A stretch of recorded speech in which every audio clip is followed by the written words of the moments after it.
Carcinoma. Carcinoma एक term उपयोग होता है कैंसर में। अधिकांश हिस्टोपैथोलॉजिकल जो डायग्नोसिस बनाते हैं, जो बायोप्सी या फिर एफएनएसी, उसमें एक टर्म होता है कार्सिनोमा। कार्सिनोमा उन कैंसर्स के लिए यूज़ करते हैं जो कि इनर लाइनिंग से उत्पन्न होता है, मतलब जो डिराइव होते हैं इनर लाइनिंग से। जैसे कि स्किन हो गया, स्किन की जो इनर लाइनिंग्स होती है, या कोई भी ऑर्गन्स की जो इनर लाइनिंग्स होती हैं उसको एपिथेलियम बोलते हैं। एपिथेलियम में अलग अलग प्रकार के सेल्स होते हैं। उसके आधार तो जो सेल्स इन्वॉल्व होता है उस सेल के आधार पर कैंसर का को डिवाइड किया जाता है। तो जो इनर लाइनिंग से उत्पन्न सेल्स, एपिथेलियल सेल्स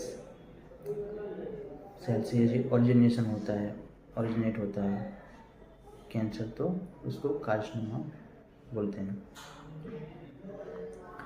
अब अलग अलग प्रकार के हो सकते हैं, जैसे squamous cell carcinoma, adenocarcinoma, small cell carcinoma.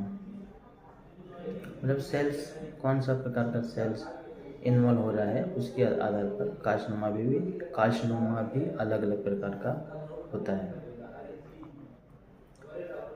जैसे जनरली स्किन कैंसर्स में यदि स्किन कैंसर्स में स्क्वामस सेल कार्सिनोमा हो सकता है, बेसल सेल कार्सिनोमा हो सकता है।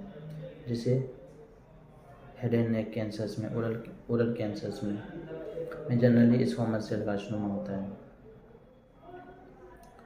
फिर जो एरोडाइजेस्टिव ट्रैक्ट होते हैं, जैसे जनरली अपर डाइजेस्टिव ट्रैक्ट होते हैं, उसमें स्क्वामस सेल कार्सिनोमा होता है। फिर नीचे इसोफेगस में एडेनोकार्सिनोमा हो सकता है, इंटेस्टाइन में जनरली एडेनोकार्सिनोमा। लेकिन लोअर जो इंटेस्टाइनल ऑर्गन्स होते हैं उसमें स्क्वामस सेल कार्सिनोमा भी मिलता है, एडेनोकार्सिनोमा भी मिलता है। जो स्टमक में जनरली एडेनोकार्सिनोमास मिलते हैं। तो इस प्रकार जो ऑर्गन्स होते हैं, ऑर्गन्स की जो लाइनिंग होगी उसके आधार पर कार्सिनोमा अलग अलग प्रकार के में वर्गीकृत किया जाता है। और जैसे मैंने पिछली वीडियो में बताया भी था कि इसी हिस्टोपैथोलॉजिकल डायग्नोसिस के आधार पर डिसाइड होता है कि कौन से प्रकार का कीमोथेरेपी दिया जाएगा। क्योंकि हर प्रकार का जो कीमोथेरेपी, जो ड्रग्स यूज़ करते हैं कैंसर में, जो ड्रग्स यूज़ करते हैं हम उसको कीमोथेरेपी बोलते हैं। वो पर्टिकुलर हिस्टोपैथोलॉजी के आधार पर वो इफेक्ट करता है।